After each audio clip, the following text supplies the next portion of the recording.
I know you all know who Wes Skiles is. Did any one of you really know Wes Skiles? He's a character. Wes and I go back to Jacksonville, where he's from.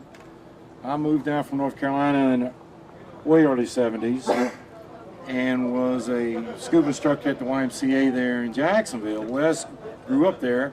He's 9 years my junior, and he and I worked at the same dive shop. I was a high school teacher, and I worked every weekend in the store and took trips and sold gear, and Wes was full-time there when he got out of high school. So this was going back 72. He was literally 16. So I was 25. I can do the math. So anyway, Wes and I grew up diving up there in the cave systems. He immediately got latched into the cave diving arena, which is huge in North Florida. Most of you know that, central North Florida. And I can remember side stories of when he was 16 years old. They would call from the caves back when the grates weren't up, back when open water divers were venturing into caves and disappearing, dying. And they would say, well, we got an overdue diver for 3 hours, will you come over? Wes would go over, 16-year-old kid, go on the caves and bring these people out. So he was very experienced, and it made it his career. And in 78, Wes moved to High Springs to further his career. He started running Jenny Springs. I came here and opened this crazy dive store. I'm not sure who was smarter. But Wes was a cave diver, which I did a lot of that, but I was an open water guy. And Wes, over the time, Interim would teach open water courses every now and then, come down here and dive with us. We were very close friends. Families vacation together, and did many, many videos, films, and what have you with him. Wes married a lovely lady named Terry, and they got 2 kids. Nathan, my kids are in their 20s, and one's 18. Tessa, the daughter, is 18, and Nathan's 22. So it was a very sad event when Wes passed away. We all thought, including his family and I, were talking. His brother Jimbo, again, all from Jacksonville, said we wouldn't have been surprised if he'd been up in the cave 3 miles or falling over the Niagara Falls with a camera in his hand filming it. But we wouldn't have been surprised. Wes cheated death. I know all of us think we do that a lot, and I think I do it a lot, but Wes was truly an explorer. A couple of instances when he was doing ice babies, ice, is that what it's called? For National Geo, Ice Island, they're in Antarctica, and dives that had never been done. They actually flew, it's all in this video. I'm going to give you the address to order this stuff. I don't have any more in stock. But they actually were flying, landed. It's a beautiful video on the largest, it was on Geo, on the largest floating iceberg, which was the size of Rhode Island. And he videoed that. Then they were flying a helicopter off of a support ship, a 300-footer. They went and dove under the iceberg on the front side of it the next day, and they got out in 40 minutes to the minute later. The thing collapsed, which would have instantly killed him. Another episode he was in called the Nullarbor Plain.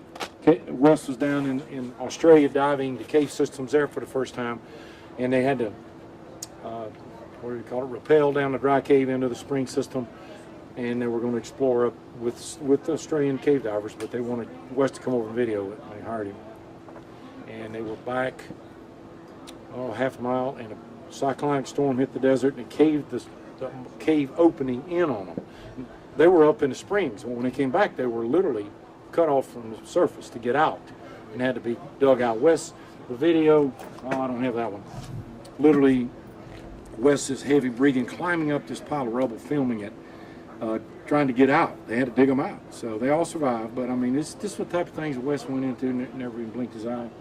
In another video, Water's Journey. You may have seen that. It's played on public television 1,000 times since it came out in 2000.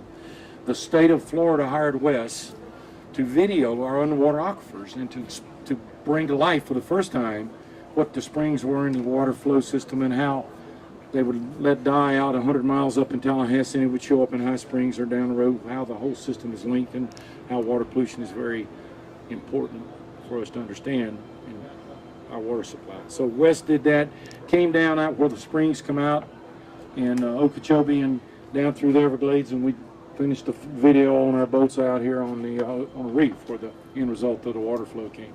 So, I mean, he was that kind of guy. Most recent, in fact, it's really sad because in August, this was the August issue of National Geo, and Wes was sitting on my couch the day before he died, he was down here with National Geo. We did filming out here. It was fish striking. Odd thing, but we took our critters and got them to strike bait, not me sticking a stupid ballyhoo in my mouth, but we got the fish out here that I deal with to strike bait. It was called, God, Dave Aleckis here. Hey Dave, how you doing? But he was sitting on my couch with the advanced copy going over this with me, this copy in my hand that he gave me. And the next day it was dead. It hadn't even come out yet. So if you've seen that, you see Wes's work. And it was a sad story. So that's why we're doing the shootout. I brought pictures of Wes, 1/1000th of the pictures I have of Wes. I blew up some of the most popular ones. He's here with James Cameron. He was doing a sequence with him, not the Titanic, but another film Jim was doing. Jim Cameron and him at his studio up in High Springs. And of course the classic picture of Wes with his helmet on, cave diving. That's how I remember him.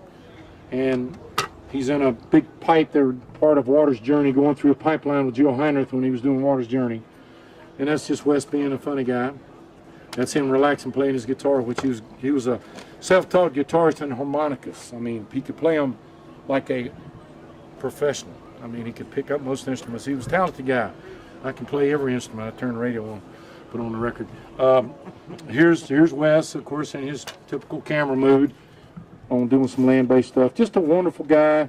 We're lucky to have had him among us, and I'm really honored that we have a beautiful picture of him and in detail on the shirts that Joe put on there, and it's as detailed as it gets. But I don't know. I could talk about Wes forever. I did write some notes down in case I missed something important. I do have his webpage I can give to you. I think I've covered everything I had on here. His main employer in the last 10 years was the Nat Geo, although he's on Discovery, Travel Channel, I mean, you name it. I don't know what he hadn't done. Water's Journey, Ice Island, okay, Nullarbor Plain. I went over everything.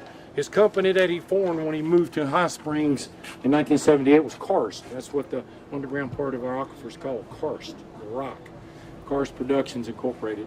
And he virtually pioneered underwater video, especially in the cave systems, and that's why he was hired to travel around the world. I'll close with one funny story. He was down in Honduras, mid-90s, when they had a hurricane hit there. I can't remember all the hurricanes, except Andrew.